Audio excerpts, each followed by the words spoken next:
of this class. I'm never looking at the clock wishing the time would go by. I'm always fully intrigued looking at what Mr. Handicapper is doing. So today I'm just going to show you some demonstrations of physics. So this is one of my favorite things to start off with. You're going to take a blow dryer and a ping pong ball. You can totally try this at home. You can use a leaf blower and a soccer or volleyball if you want it on a greater scale.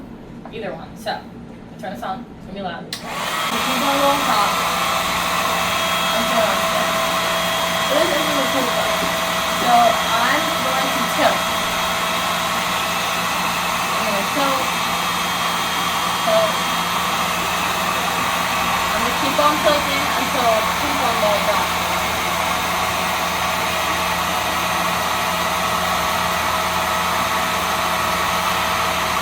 Basically above the floor.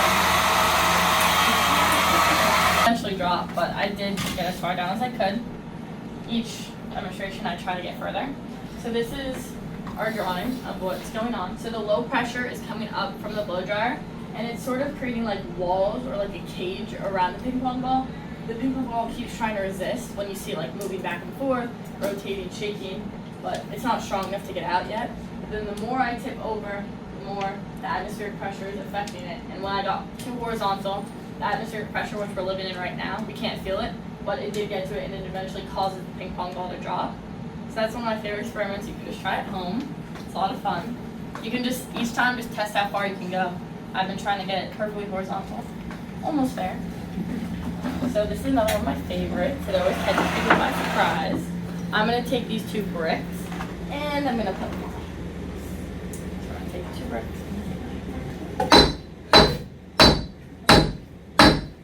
Let's you don't do this at home. Okay. Yeah, Okay. that one you can do. This one, Hide the bricks, please don't. Dad. Okay, hide the bricks. Bricks, hide them. We're all girls, so I doubt we'd do this. Maybe a guy. You're too smart for this. So just keep hitting, and it doesn't hurt at all.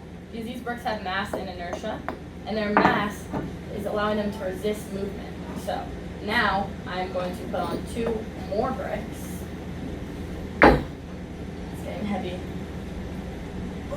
I have two bricks on my hand. And now, do you guys think I should double the force I'm using, hit it even harder with my hammer, hit it the same, or hit it less, but still allow myself not to get injured? What do you think? What do you think? Harder? Harder? Okay. She's right.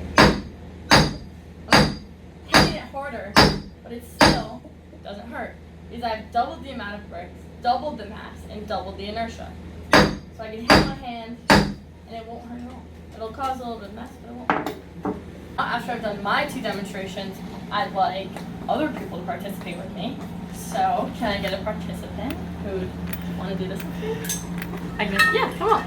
So I'm going to put it right here. You're going to stand over there. I'm going to show her what she's going to do. You can stand right there. I'm going to show her what to do, and then I'm going to move out of the way so everyone can see.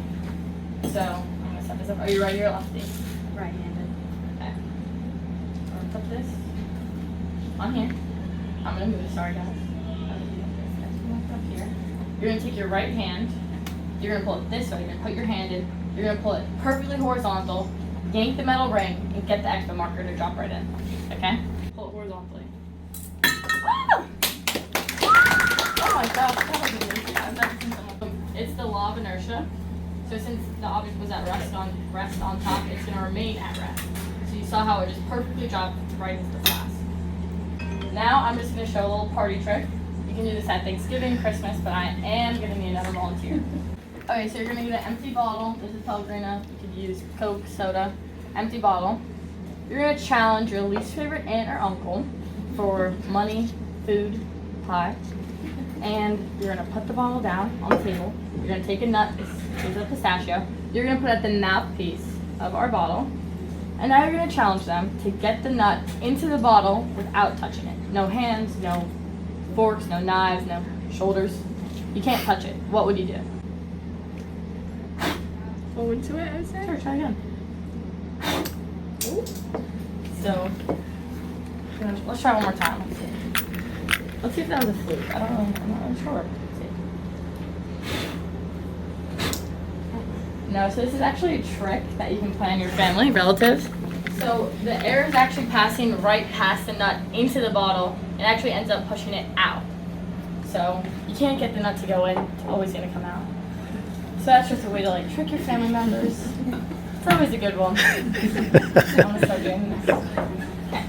So we're gonna need someone, another volunteer. I know you guys don't like it, but it's a lot of fun, I swear. So I need a volunteer who's big, strong. Okay. So I'm gonna do it first, and then you're gonna do it for me. So you're gonna hold the wheel out, and you're gonna keep it away from your body and your arms. You're gonna go 90 degrees, pretty slow, 90 degrees, 90, and 90. So please do that. Make sure you keep it away from your body, because I don't want to look at it. 90, 90, 90, and 90. Okay, so now I'm gonna spin the wheel. You're gonna keep it away from your body, and as this is going on, you're just gonna describe to everyone like what you're feeling and the difference. Just do the 90 degrees. 90. Oh, 90. 2 more, 90, and then 1 more, 90. So just tell everyone how that felt in comparison. Resisting and like vibrating.